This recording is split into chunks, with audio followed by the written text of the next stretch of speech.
샬롬 할렐루야. 요한복음 4장 24절. 하나님은 영이시니 예배하는 자가 영과 진리로 예배할지니라. 아멘. 제목은 아버지 하나님의 섭리입니다. 맥추절은 이스라엘 백성이 밀이나 보리를 거두어 첫 열매를 드리며 감사하던 절기입니다. 전반기 동안에 영육간의 열매를 맺게 하시고 우리를 눈동자같이 지켜주신 하나님께 감사드리며 하반기에는 더 풍성한 열매를 맺기 바라면서 다윗의 일생에 대해서 범사에 감사하는 사람의 특징 3가지를 살펴봅니다. 범사에 감사하는 사람의 특징은 첫째, 하나님께서 가장 좋은 것을 주시는 분임을 믿어야 합니다. 두 번째는 하나님의 생각이 나의 생각보다 높으심을 믿어야 하고, 셋째는 하나님의 뜻에 순종을 해야 합니다. 첫째, 범사에 감사하는 사람의 특징 첫째, 하나님께서 가장 좋은 것을 주시는 분임을 믿습니다. 이는 결국 하나님의 마음이 선과 사랑 자체이심을 믿는다는 뜻이지요. 하나님은 각 사람의 일생 동안에 가장 좋은 것을 주시는 분입니다. 부모가 자녀에게 사랑을 표현하듯이 하나님께서도 늘 자녀들에게 마음에 가득한 선과 사랑을 표현해 주십니다. 우리 안에 넘치는 크고 작은 다양한 간증들이 바로 그 증거인 것이지요. 물론 믿음이 어릴 때는 하나님께서 가장 좋은 것을 주신다는 사실이 믿어지지 않을 때도 있습니다. 특히 축복을 기대했는데 오히려 연단이 닥쳐올 때 그러하지요. 하나님의 선과 사랑을 헤아리는 사람은 그럴 때도 하나님께서 가장 좋은 것을 주시는 나의 아버지이심을 믿고 감사를 드립니다. 다윗이 그러했습니다. 다윗은 양을 치던 어린 시절에 장차 왕이 될 사람으로 기름 부음을 받았지요. 그 후 다윗은 승승장구를 했을까요? 그 과정에서 다윗이 가장 먼저 직면한 현실은 반역자라는 누명을 쓰고 타국과 광야를 떠도는 것이었습니다. 죽음의 위기 앞에서 미친 척하기도 했고 함께하는 무리를 위해 양식을 구하다가 나발 같은 무례한 이에게 심한 모욕을 당하기도 했습니다. 블레셋으로부터 구해주었던 그일라 거민들에게 배신을 당하기도 하고 동고동락하던 부하들이 돌을 들어 자신을 쳐 죽이려 하는 기막힌 일도 당합니다. 이때 다윗은 하나님을 원망했을까요? 오히려 연단의 세월을 보내는 동안 수천 년이 지나도록 많은 이들에게 사랑받는 아름다운 찬송 시를 남겼습니다. 여호와는 나의 목자시니 내가 부족함이 없으리로다. 그가 나를 푸른 초장에 누이시며 쉴 만한 물가으로 인도하시는 도다. 라는 시편 23편 그 중에 하나이지요. 어떤 상황에 처하든지 이처럼 감사하며 찬송하는 다윗을 하나님께서는 뭇백성들의 사랑을 받으며 주변 나라들까지 조아리는 큰 왕이 되게 하셨습니다. 하나님께서 우리에게 주기 원하시는 가장 좋은 것은 무엇일까요? 그것은 영원히 잘 되는 축복입니다. 이 과정에서 연단이 따를 수도 있지만 이는 참마음과 온전한 믿음을 갖게 하는 축복이죠. 그러니 치료받고 축복받고 형통할 때뿐만이 아니라 어려움을 겪을 때 마음의 소원이 더디 이루어지는 것처럼 보일 때도 결국 가장 좋은 것을 주시는 하나님을 믿어야 되겠지요. 불평하고 원망하는 것이 아니라 선과 사랑 자체이신 하나님께서 왜 이런 일들을 허락하셨을까 하면서 하나님의 마음을 헤아리고자 해야 하는 것입니다. 더 나아가 중심에 감사를 올려야 하지요.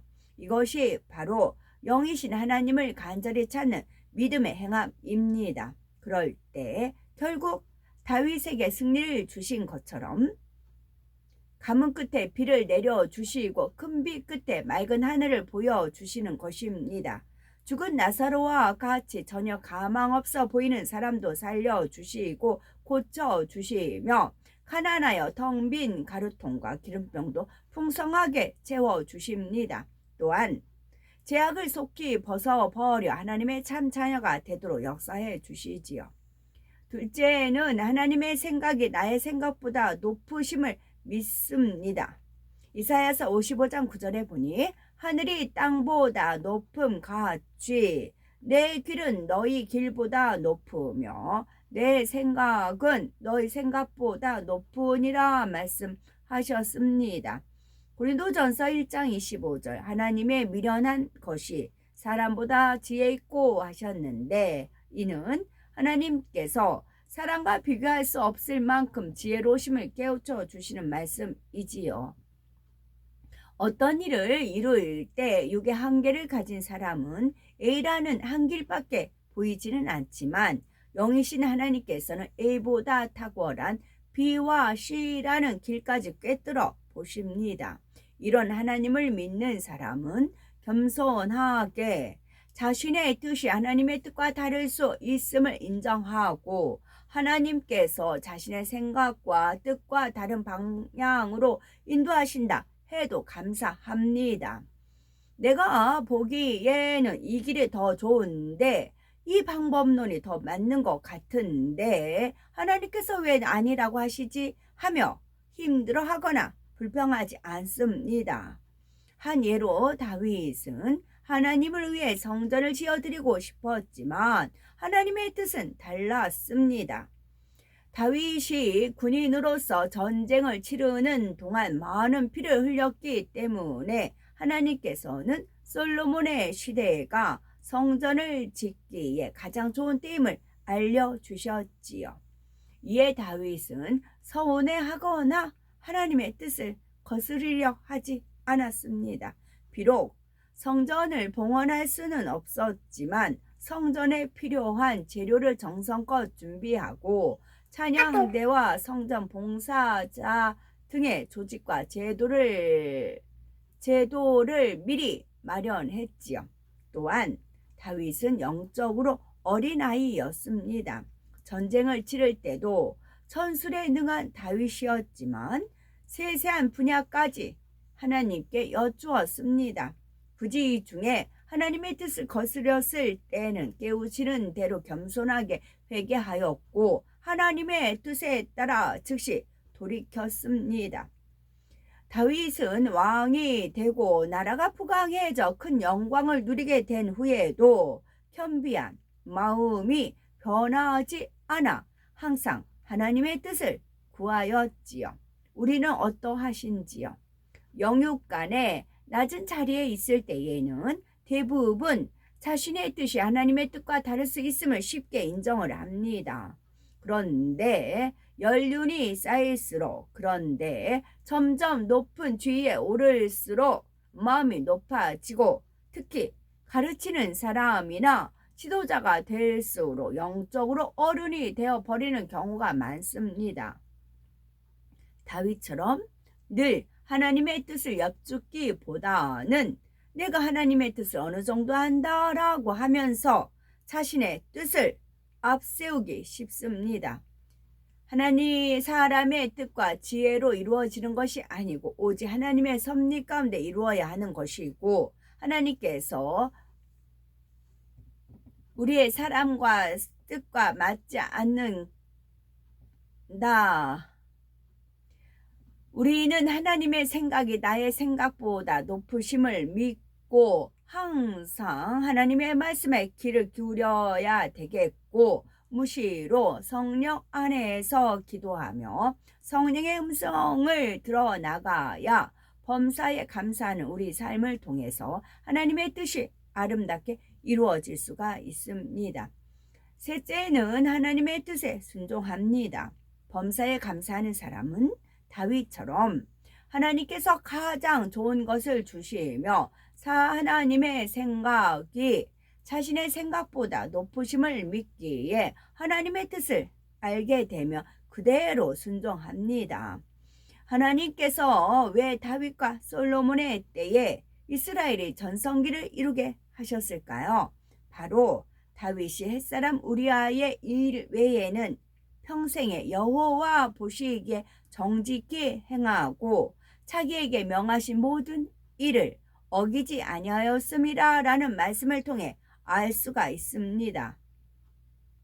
다윗은 밧세바를 취하고 그 남편 우리아를 죽게 한 죄를 철저히 회개한 후 하나님의 징계를 통해 죄성까지 벗어버렸습니다. 이에 하나님께서는 다윗을 이 땅에서 이름난 왕으로 세워주셨을 뿐만이 아니라 천국에서도 세세무궁토록 영광을 누리는 존귀한 자가 되게 하셨습니다. 이처럼 순종의 열매가 얼마나 아름다운지를 순종해 보신 분들은 잘 아실 것입니다. 하나님의 말씀에 순종했을 때 응답과 축복이 임하고 형통함을 볼 수가 있지요. 너희가 즐겨 순종하면 땅에 아름다운 소산을 먹을 것이요 하신 말씀대로입니다. 순종하면 땅이 아름다운 소산을 먹을 것이요. 이제 이게 뭐 땅이 아름다운 소산, 포도 뭐 그런 거, 곡식 그런 것도 있겠지만 우리가 마음이 땅이잖아요. 우리가 땅이잖아요. 그러면 사랑장에 그 소산을 먹는 것이고 팔복의 열매가 맺히는 것이고 성령의 9가지가 맺히는 것이고 또 빛의 열매가 맺히는 것입니다. 어떻게 하면? 즐겨 순종하면 그 열매가 맺히는 겁니다. 다윗의 일생에 있어서 하나님은 어떤 분이셨을까요? 아버지 하나님은 언제나 가장 좋은 것만 주시는 선하고 사랑이 많으신 분, 다윗을 향해 많은 생각과 큰 뜻을 품으시고 친히 인도하시는 지혜롭고 위대한 분이시지요.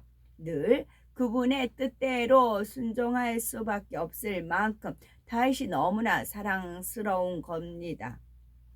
그렇다면 다윗은 하나님께 어떤 존재였을까요? 하나님의 마음에 합한 사람이었습니다. 하나님께서는 이런 다윗을 통해 섭리를 이루셨으며 항상 사랑을 표현해 주셨지요. 이에 다윗은 사망의 음침한 골짜기를 다닐지라도 오히려 하나님께 찬송을 올려드릴 만큼 감사가 넘치는 삶을 살았습니다. 찬양시로 남긴 그 구구절절한 감사의 고백이 우리의 고백이 되시기 바랍니다. 그 토끼풀 하니까 여우풀, 호랑이풀, 곰풀, 제가 이제 뭐가 있는지 모르겠어요. 그런 건 없잖아요. 근데 우리가 흔히 아는 건 토끼풀 그렇게 있잖아요.